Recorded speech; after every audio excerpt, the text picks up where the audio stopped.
Fala pessoal, professor Carlos Portela.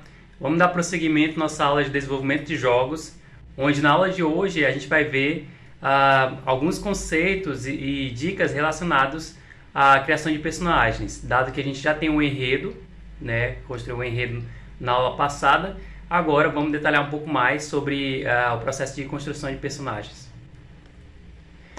Bom, a ideia, pessoal, é que a gente construa personagens que sejam ricos e profundos em termos de histórias, em termos de background, para que isso possa ser explorado no decorrer do jogo. Então, aqueles jogos que a gente costuma jogar, que tem ali um personagem que a gente interage pouco com ele, a ideia é que mesmo esses personagens que tenham uma menor participação, tenham toda uma história de fundo ali que a gente possa correlacionar com o nosso enredo, tá? Por quê? Tendo essa profundidade, a gente pode tornar o jogo mais atrativo, engajar mais nossos jogadores, tá? Porque eles vão ver que aquele mundo é como se fosse um mundo real, que ele existe ali, independente se eu estiver jogando ou não, porque os personagens têm uma história rica e que tem impacto no enredo, né? Mais que sejam personagens ali secundários. Bom, e isso significa o que, pessoal? Significa que a gente tenha nesses personagens, não personagens perfeitos, porque o nosso mundo real não é perfeito. Então, eles têm que ter falhas de caráter, falhas de conduta, né? Assim como pontos fortes, né? Assim como no mundo real, tá? E aí, assim como a gente tem padrões para construir enredo, como a jornada do herói, a gente também tem padrões que a gente pode seguir para determinar o caráter, a personalidade desses personagens, tá? É o que a gente vai ver aqui na aula de hoje. Bom, e aí tem alguns conhecidos como o indicador de personalidade de Myers-Briggs e a cartilha de alinhamento do personagem, que é bastante utilizada aí no RPG. Então, como é que a gente pode desenvolver esses nossos personagens? A ideia é que os personagens, principalmente o principal, eles têm uma evolução em termos de personalidade ao decorrer do jogo.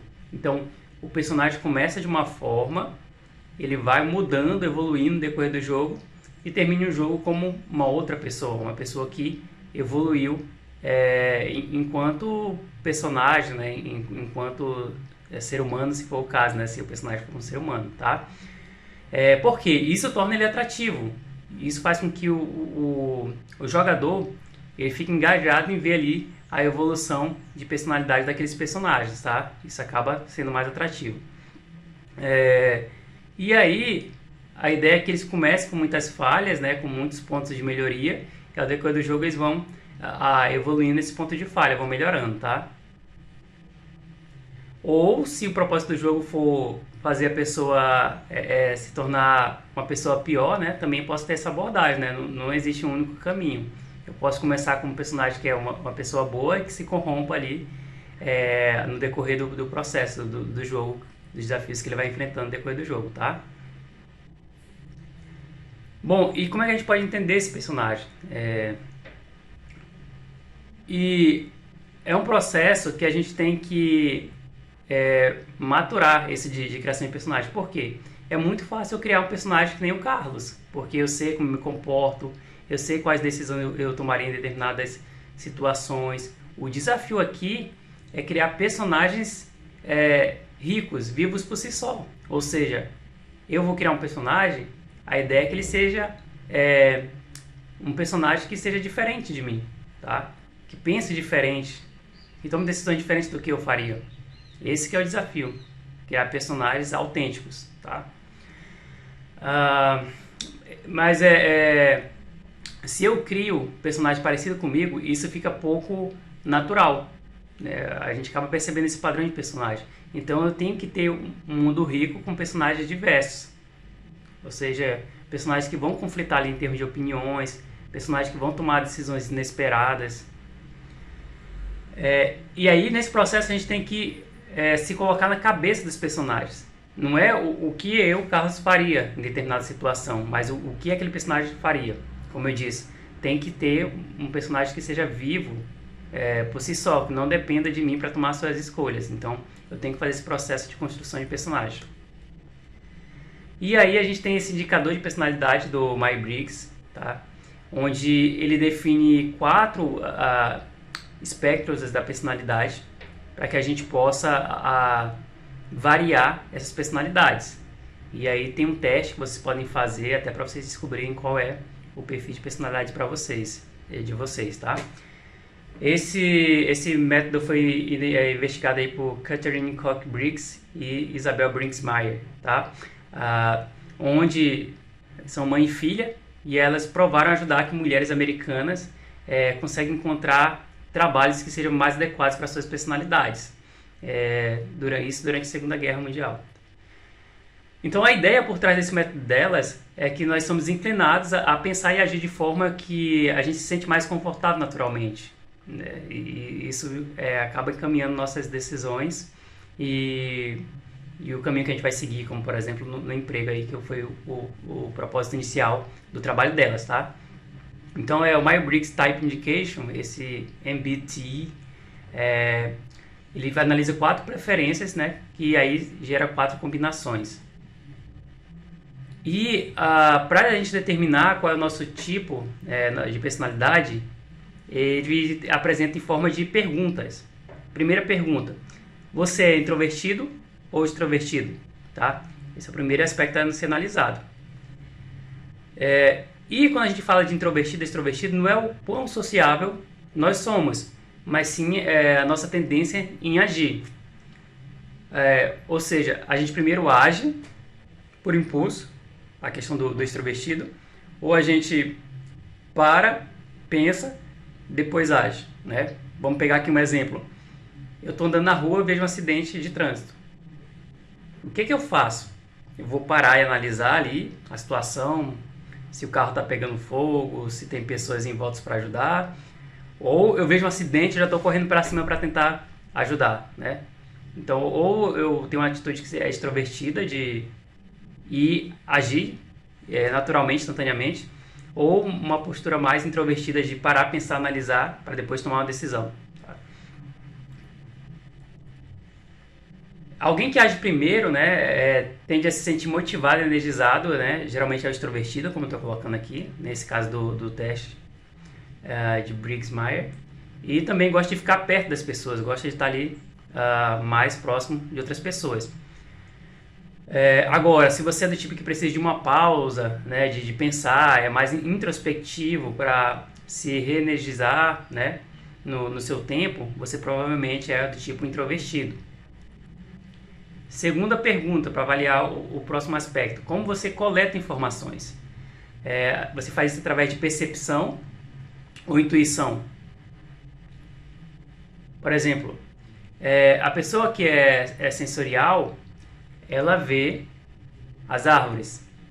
Já o intuitivo, ele vê o contexto mais amplo, a floresta, tá? Então, os sensoriais, eles preferem detalhes e fatos concretos. Eles são muito apegados a esses detalhes, tá? Já o intuitivo, ele trabalha com mais, sente mais vontade de trabalhar com coisas abstratas, com teorias, tá? Então, intuitivo trabalha mais no campo teórico, digamos assim, e o sensorial, uma coisa mais concreta, com fatos. Bom, então o sensorial, como ele trabalha com fatos, ele tende a não confiar em pressentimentos ou palpites. Então, que não estejam ligados à lógica. Ele é muito lógico, tá? O sensorial. Eu acho que essa é uma boa analogia que a gente pode fazer. O sensorial é aquele cara, aquela pessoa que é muito lógico, que considera muito a observação e o fato.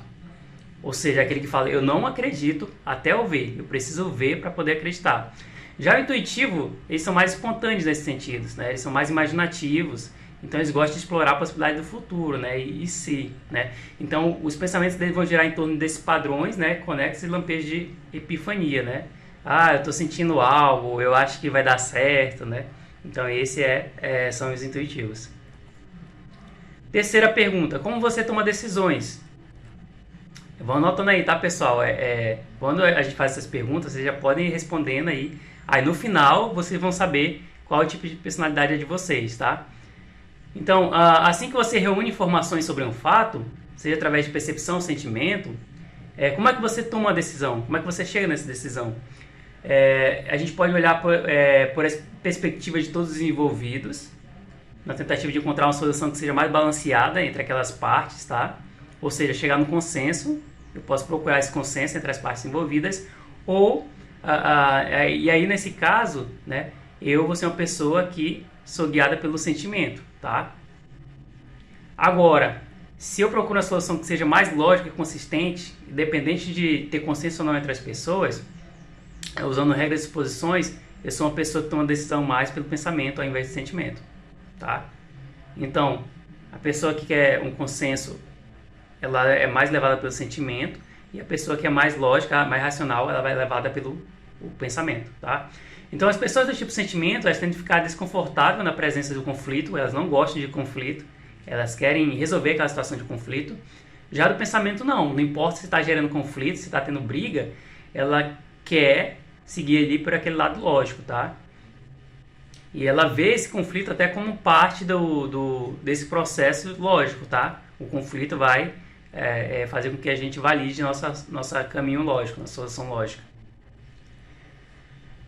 Algumas pessoas supõem que esse sentimento, né, seja algo emocional, né? Quando a gente fala assim, eu sou guiado pelo sentimento. Não necessariamente, tá, pessoal? Que seja alguém emotivo ali, né?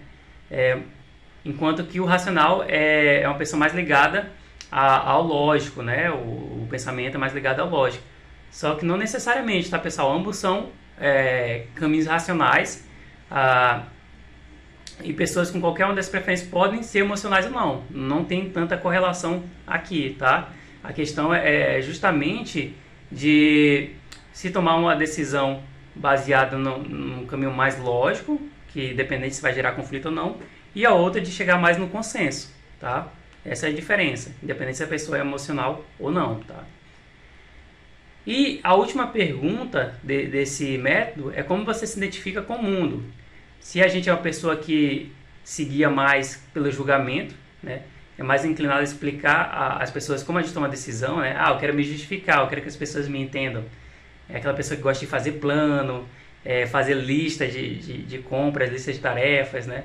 Terminar as coisas antes dos prazos, aquela pessoa que é mais organizada, né? Aquela pessoa do julgamento. Agora, se você prefere mais a percepção, tende a compartilhar suas observações, né, com o mundo, deixando algumas questões abertas. Ou seja, eu quero trabalhar me divertindo, eu quero esperar até o último momento ali para fazer as coisas, né? Você é uma pessoa mais da percepção ao invés do julgamento. E aí, a ideia é que vocês, para vocês entenderem melhor esse teste, vocês podem fazer vocês mesmos um teste para determinar qual é o seu tipo de personalidade. Então, de acordo com o Myers-Briggs Type Indication, a personalidade vai combinar as letras dessa decisão. Eu acho que na época que eu fiz a primeira vez, eu fui o ENFJ, tá? Extrovertido, intuitivo, sentimental e julgador, tá? Acho que minha personalidade foi essa, ENFJ. E aí vocês façam de vocês, tá? E aí vejam se faz sentido no que vocês têm de percepção sobre a personalidade de cada um. E aqui tem um link, tá, que vocês podem acessar posteriormente para poder fazer o teste de vocês. E o legal é que, além de gerar essa sigla, ele explica cada elemento, né, dela. E aí você tenta encaixar com essa sua percepção sobre a sua personalidade. Bom, e aí esse teste que eu coloquei o link, ele faz até um encaminhamento entre o resultado e o tipo de profissão que você pode seguir, né? Então, INTJ, arquiteto, INTP, lógico, ENTJ, comandante, por aí vai, né? Tem então a categoria dos analistas, a categoria dos diplomatas, tem uma categoria dos sentinelas e dos exploradores, ok? Bom, esse é um tipo de questionário que vocês podem utilizar para construir o personagem de vocês. E aí, a gente tem no mínimo aqui 16 possibilidades de personalidade de personagens, tá? E o outro é a cartilha de alinhamento, que é muito utilizada no RPG, no Roleplay Game. E ele é bem ele é bem didático, né, para a gente entender motivações e conflitos desses personagens. Pode ajudar na criação de personagens e é muito utilizado nos cinemas, na literatura. A ideia é construir histórias com personagens que pensam diferente do outro e gerar esse conflito mesmo, né? Gerar conflito, gerar equipes que podem se ajudar com talentos diversos.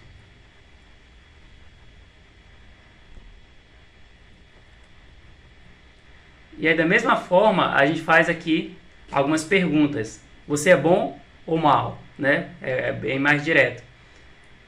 Personagens boas são aqueles que são empáticos, altruístas, né? Que pensam no outro primeiro. Já personagens maus são egoístas e sádicos. Então a gente tem aqui a escala. Eu tenho um bom aqui nessa parte superior, eu tenho um mal aqui na parte inferior e eu tenho um neutro, tá? Eu não sou tão bom e nem sou tão mal, né? Tô ali no meio. Você é leal ou você é caótico? É a segunda pergunta. Personagens leais são aqueles que seguem a lei acima de tudo. Olha, não vou andar fora da faixa, né? Eu sigo a lei, então eu sigo, independente se eu acho que está correto ou não, tá? Então ele sempre atua dentro dos parâmetros pré-estabelecidos. Agora o caótico, eles estão do outro lado, no outro extremo, eles querem romper o sistema, eles querem quebrar essa ordem, essa lei pré-estabelecida. E aí, eu já vou construindo aqui a minha tabela, tá? Eu tenho o bom, o neutro e o mal, e em relação ao leal e ao caótico, eu tenho o leal, o caótico e o neutro também, tá? E aí, pessoal, eu já consigo fazer aqui esses alinhamentos. Eu posso ser leal bom, eu posso ser neutro bom, eu posso ser caótico bom, leal neutro, verdadeiro neutro, caótico neutro e por aí vai.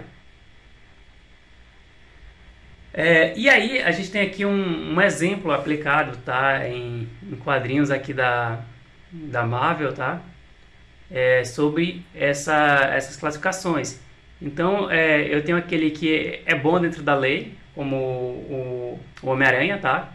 Ele busca não quebrar a lei, mesmo que ali seja contra a vontade dele, mas está dentro da lei.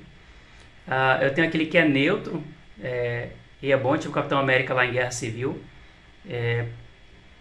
Por mais que ele seja um herói americano, se a lei não está de acordo com aquilo que ele pensa, né, ele vai tomar um partido neutro ou até mesmo contra esse sistema, né? Aí tem o Gambit, que é o caótico bom, né? Ele não quer seguir a lei, mas ele é altruísta. Tem o que segue a lei, mas é neutro, né? Ele faz aquilo que pensa em relação à sua justiça, no caso o justiceiro, tá? Tem o totalmente neutro ali, que é esqueci o nome dele, é o Galactus, né? E tem o caótico neutro, no caso o Deadpool. Tem o mal ali embaixo já, que é totalmente dentro da lei, né? Então eu tenho o mistério que ele acaba sendo um ditador, né? Então ele cria as leis, né? Mas são leis ruins, né? Leis pro mal. E aí ele quer seguir totalmente dentro dessa lei, né? Mas um propósito ruim.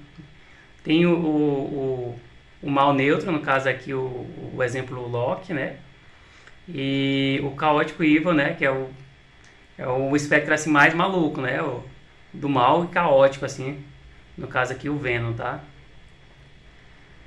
Então os caóticos, eles agem quebrando essas leis, essas regras pré-estabelecidas, né? Ninguém diz que essas regras são corretas, então eles não estão nem aí para essas leis. Um personagem caótico bom, ele quebraria essas leis para fazer o bem e ajudar os outros, né? E aí o caótico do mal ele quebra a lei por quebrar, né? Exemplo de um caótico bom, um hacker que burla o sistema de segurança para prender o criminoso corporativista. O caótico apenas vai dobrar essas regras, quebrá-las para o bem ou para o mal, né? Aí vai ter os dois extremos. O Coringa é um exemplo de caótico mal, né? Então ele quer quebrar regras, inclusive as suas próprias regras ele quebra, só para ver o caos e o terror acontecer. Então, o caótico são pessoas de alma livres, que tentam viver intensamente, né? E raramente vão abdicar daquilo que elas gostam por conta de leis, né? Não vão abrir mão do que elas gostam por conta de uma lei. Ainda assim, eles têm uma responsabilidade com que acredita ser o bem e nunca deixa sua liberdade afetar a liberdade dos outros, né? No caso, o caótico Goods. Já o caótico neutro, eles são anarquistas, né? Vivem um modo de vida que escolhem, não importando se incomode às outras pessoas. Então eles agem conforme o próprio interesse, né? São individualistas. Mas isso não quer dizer que eles gostem de alguém que sofre consequência de algo que ele fez, né? Ele não chega a ser maldoso, né? Querer que as pessoas fiquem ali sofrendo por conta dessas escolhas deles. Já os Chaotic Evil são criaturas que vão se divertir com o sofrimento dos outros, né? Com esse caos, com a ruína da sociedade, das leis. Eles não precisam necessariamente estar buscando algo ou seguindo algum objetivo. Eles são malignos, caóticos por serem, né? Só para ver a destruição e o caos. Já os leais são associados à palavra leal, né? Ou seja, uma qualidade boa nesse sentido. No entanto, o burocrata que age segundo as leis e traições e quer mantê-las a qualquer custo, ele pode acabar chegando num cenário de escravidão, por exemplo, né? Então, existe o leal mal, né? Não é porque eu sigo a lei que eu sou bonzinho, né? Tem leis que são ruins. Já o leal bom, ele quer fazer as coisas segundo as leis e as regras. Então, se as regras estão em desacordo com seus princípios, ele vai lutar para mudar, né? Ele quer seguir a lei, mas ele pode lutar para mudar essas leis para melhor, tá? É o caso do advogado herói no filme, né? Então, nos leais, a gente tem esses leais bons, né? Que eles têm uma crença muito forte nas leis. Eles acreditam que elas são feitas para tornar a vida das pessoas melhores, né? E acreditam que os mais fortes devem proteger os mais fracos nesse sentido. E eles tendem a ser altruístas, né? Pensar primeiro nos outros, se sacrificar em nome daquilo que eles pensam ser certo. E aí, quando as leis são distorcidas, eles vão desafiar os poderes para tentar mudar essas leis. E tem os leais neutros, que são considerados juízes, né? Seguem a lei, por vezes tratam as pessoas que cometem um crime da mesma maneira, né? Bandido bom é bandido morto, né? Essa é a lei. Não quero saber se a pessoa é boa, se é mal, se é um político ou se é um criminoso de rua, independente da circunstância em que eles foram cometidos. Então, eles são implacáveis obedecendo essa lei, né? Obedecendo a ordens superiores. E eu tenho o leal evil, né? O leal do mal, que já são repressores que utilizam a lei em favor do mal, né? Ditadores, tiranos, e qualquer outro tipo de vilão que segue esse código de honra que ou obedece superiores, mesmo que suas ordens sejam de exterminar inocentes, por exemplo, né? E aí esse padrão de matar inocentes, né, é quase uma lei assim justamente para esses maus, né, que se baseiam na lei, as pessoas mais. E já o neutros, no geral, são personagens coringas, também chamados de camaleão. Ele pode ali trafegar entre esses lados, né? Os verdadeiros neutros são aqueles que estão bem no meio mesmo assim, né? Os isentões, que a gente chama. São os indecissos preocupados com o próprio bem-estar. Os neutros bons são chamados de benfeitores, né? Aqueles altruístas que seguem o que eles acreditam ser o bem, baseado na sua consciência. Já os neutros, os verdadeiros neutros, ali que está bem no centro mesmo, né?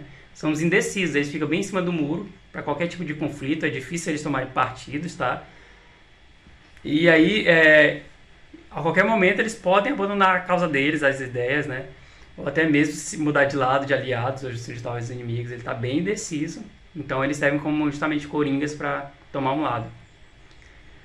Já os neutros do mal, eles são egoístas, né? Então não importa se milhares morrem ou não. Eles querem algo e vão até as últimas consequências para conseguir esse algo que eles almejam.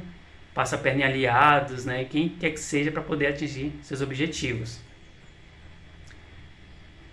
E é isso, pessoal. Depois que vocês definirem a personalidade dos seus personagens, aí a gente pode partir para o desenho deles, né? A gente vai ter uma aula aí que a gente vai utilizar uma prancheta digital para poder começar a fazer o esboço, o rascunho desses personagens que a gente determinar para a nossa história, né? E aí vocês podem, né, ou não se guiar por esses testes de personalidade, de construção de personagens que a gente viu aqui na aula de hoje. E tem algumas técnicas de desenho, né? É algo bem mais específico, né? Que é difícil ensinar durante uma aula de desenvolvimento de jogos, mas que vocês podem encontrar aí bastante material para estudo sobre simetria de rosto, coordenação motora dos personagens, né? É uma área bem ampla e vasta, a parte artística de desenhar personagens, tá? A própria movimentação do rosto, né? Tem que ter um eixo para me guiar, né? Olhar para o lado, para cima, para baixo. Tudo isso já envolve também estudo de anatomia humana, pessoal. Então, vamos definir o tipo dos nossos personagens e seguir para essa próxima etapa de desenhar, dar um caráter visual para esses personagens. Então é isso, pessoal. Obrigado e até a próxima aula.